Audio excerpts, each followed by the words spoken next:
Hi, this is Derek Murphy. Today I've been working on a few book covers, and I get a lot of conversations with authors about the back of your book, and that's the back cover copy. So like when you're looking at your print book, you have the front and the back. What goes on the back? A lot of people will tell me, a lot of authors will tell me, because I'll suggest putting an author bio and social media profiles and website links, and some authors are uncomfortable with their author bio information on the back of the book cover. And they say, well, it's already in the book. It's in the back of the book, so I don't need it on the back of the book cover. And I'm going to tell you why that's not really the case. Your back cover copy of your book is for people who haven't read the book yet. It's sales copy. So it's got to have everything it needs to sell the book on the back cover really clearly. You want your front cover to be just enough information to convey the genre, the mood, the category, and to attract readers to pick the book up. The back cover copy is what makes the sale. It's going to be almost the same information that you have on your Amazon sales page. So it's going to be a really great, well-edited description of the book. And when you're writing a description, actually it's not a summary. It's not a summary of what happens in the book, because you can't give away to readers what's going to happen. All you're trying to do is establish the characters, the setting, and the central conflict, and then asking, like, what happens? Are they successful? Do they escape the jaws of death?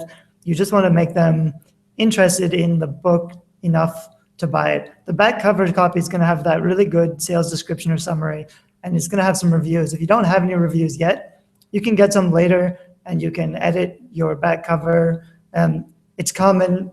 What used to happen is you'd have a, what do you call it, pre-publication proof, like a proof copy. So they would stamp, this is a proof copy on the front of the book, or not really have a good cover.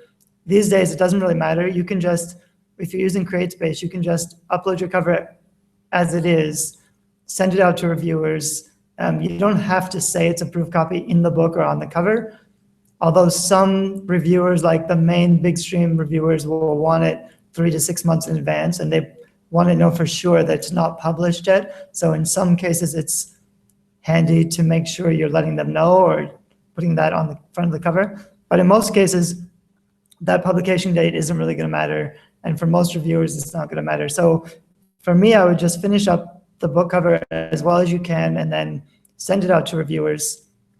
You're going to have to work for those reviews. So you're going to have to do a lot of research, find other authors in your genre, find any communities or organizations that are marginally associated with your genre or your topic, and pitch them. The easiest way to get reviews is to mention people or companies in the book. It's harder to do for fiction, but for example, in my fiction, I put a recommended reading in the back, and I refer to other books in my genre so that I'm doing other authors a favor, and then it's easier for me to ask for reviews or to see if they want to help share my book for my book launch. There are ways to do it, but mostly you want to, instead of just cold calling and asking strangers, you want to build up relationships with authors in your genre or indie readers or writers or other self-publishing authors, so you have some connections so that you can trade reviews or review each other's books or help each other to be more successful in publishing. But if you don't want to do any of that, you can just publish your book, wait to get some Amazon reviews. Once you have some Amazon reviews, you can take the best of those and edit them and put them on the back of your book cover. You can contact those reviewers directly. There's ways to find the emails of the people who are reviewing your books on Amazon, and some people may disagree, but in my understanding of copyright law, as long as someone's reviewing, they're putting a public review on your book, on your Amazon page, it's fine to take those reviews and to put them on the back of your book cover and to use them in your promotion and marketing. You may not want to use their name if you don't have permission to use their name, but if you just say, if you take a short part of that review and you say an Amazon reviewer and put that on the back of your book, that's fine. So for your back cover copy, you want to have a couple of reviews. You want to have a teaser or a tagline. And a teaser or a tagline is usually just something like you would have on the front. And it's like, I also call it call out text. It's usually like the first sentence of your description. It's one good, powerful sentence, and you just want to make it much bigger. Use a special font that matches the front cover, and it'll take up more space, kind of on the top of your cover. So you have probably the category, like this is a young adult fantasy book cover, a book, and then you'll have your review, maybe one or two nice ones, and then you'll have a teaser or tagline, big bold text, hooking readers' attention, and then you have the sales description. At the bottom, you almost always want to have an author bio, and sometimes you want the author picture as well. The reason is it helps a little bit if you have some professional,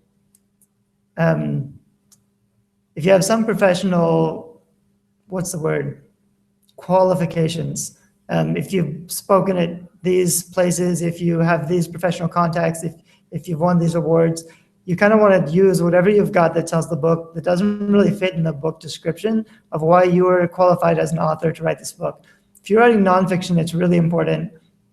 If you're writing fiction, you want to help the readers to feel comfortable with you as an author and to like you a little bit. So you want to make yourself a little bit personable. So in your back, you don't want to have a really long author bio. You've only got space for maybe 2 sentences.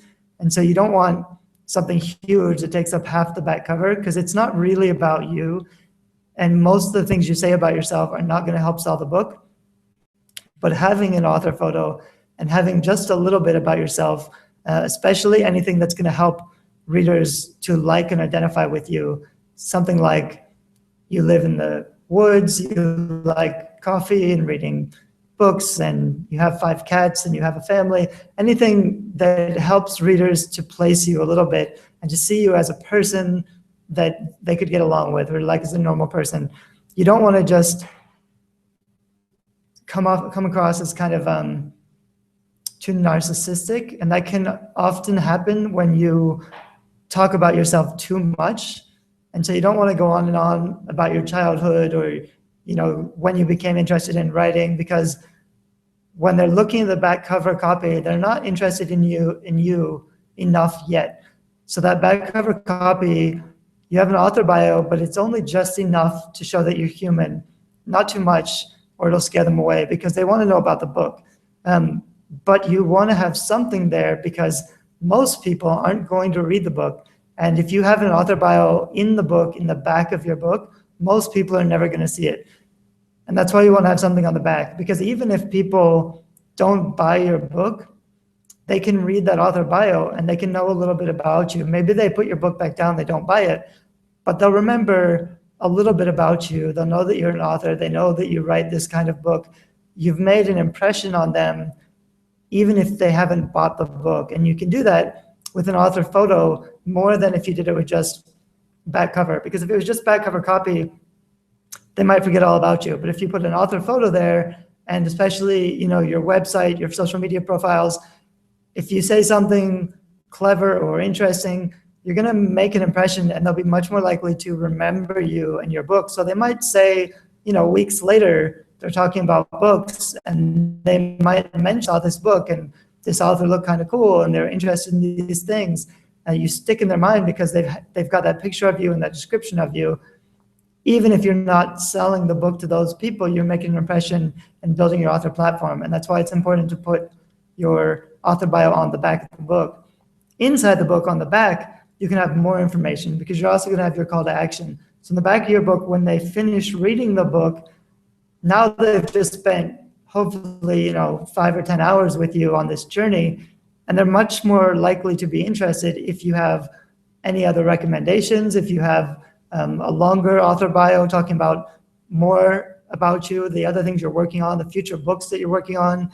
You should have a call to action where you invite them to come back to your website for some free gift or to sign up for future updates or to get the sequel. Those are the things you have in your author bio in the back of the book. So it's okay to have 2 different author bios, one for the outside, one for the inside. And you really want both because they do different things to different people. One is just sales material, and one is building the relationship for those people who have finished your book. And that's why you kind of want both. I like to also put social media profiles, Facebook and Twitter, on the back. You want as much social proof as you can. So for example, and I don't do this, but I could put on the back of my book that I have 5,000 Twitter followers and 3,000 Facebook followers or something, or 10,000 people on my email list. You can use little things like that just to show that you're not a nobody, you're not starting from nothing, because those numbers, they do matter a little bit. But reviews really matter more.